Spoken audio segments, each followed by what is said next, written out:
We begin this hour with a look at a very important issue for many American families: anxiety in kids. It's a part of our special coverage for Mental Health Awareness Month. New guidance released in April recommends all children ages 8 to 18 should get screened for anxiety.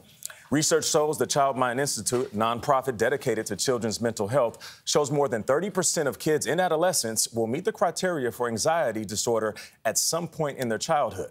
Jamie Howard is a senior clinical psychologist from the Child Mind Institute. Good morning. How are you doing, Jamie? Good morning. Thanks for having me. Thank you for joining us on the last day of Mental Health Awareness Month. But when it comes to anxiety specifically, people are hearing this age of 8 saying, okay, they're supposed to start screening at 8 years old, but they might be concerned it's too young. Is it too young? It's not too young. Actually, the median age of onset of an anxiety disorder is 6 years old. And the earlier we intervene... 6? Right, 6 years old. So we'll see things like separation anxiety at that age, separation anxiety disorder, selective mutism, where kids are too scared to speak in certain contexts. So it looks a little different in young children than it does in older children, but it starts very young. Okay, so do parents get their kids screened? Is that's how it works? So what we would like is for pediatricians to routinely do a screening at their annual visit, right? So it could just take a few questions, so let's take the temperature of your worries on a scale of 1 to 10, and how much is anxiety or worries getting in the way of you doing things that you would like to be doing?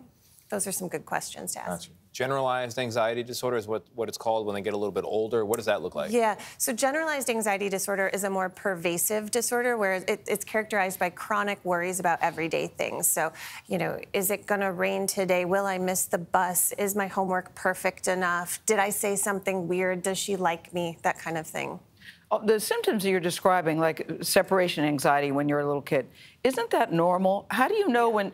Because I'm just thinking, what are little kids anxious about at 6 and 8? Yeah. Right. Well, so it is normal to have some separation anxiety when you're little. So you kind of want to look at the intensity and you want to look at the functional impairment. So if you drop your kid off at preschool or kindergarten and they feel sad during the day and they might miss you, that's normal. Right. But if they refuse to be dropped off and you can't get them out the door and they really need to stay home, they worry that something bad will happen to you if they're not with you, that's more when it's a diagnosable disorder. Yeah, because hearing a few of those anxiety issues, stuff with girls and boys liking each other, missing the bus, getting to class on time. I feel like my kids have all of those things. Right. But you're saying there's something deeper with how you communicate with them, and as parents, we should try to recognize those things? Yeah, and with anxiety disorders like generalized anxiety disorder, it will cause things like difficulty sleeping, headaches, stomach aches. Those intense chronic worries start to take a toll, and they really interfere with kids being able to get out in the world and do things. So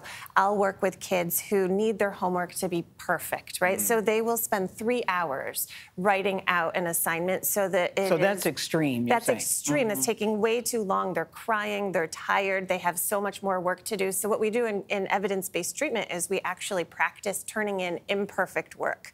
So good treatment for anxiety is very active, and we help them to face the fears of the things they're so afraid of that are safe, but they're afraid of. Where does it come from? Is it something that the parents do or don't do, or is it where does it come from? It's usually a combination of genetics and your environment, right? Like some kids grow up in a more stressful environment than others, so that's certainly going to take a toll. We also know that girls by adolescence are 2 times more likely to have an anxiety disorder than boys.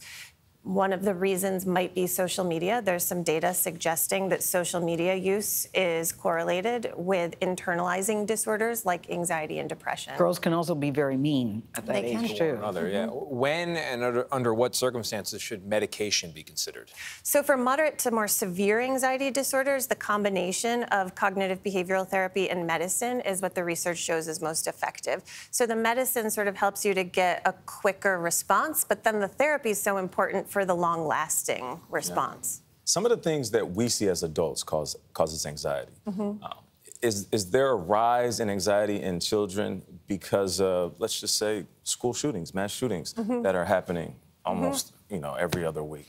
That's a hypothesis that a lot of us have, that there's a lot of pressure nowadays on kids. There's high performance anxiety.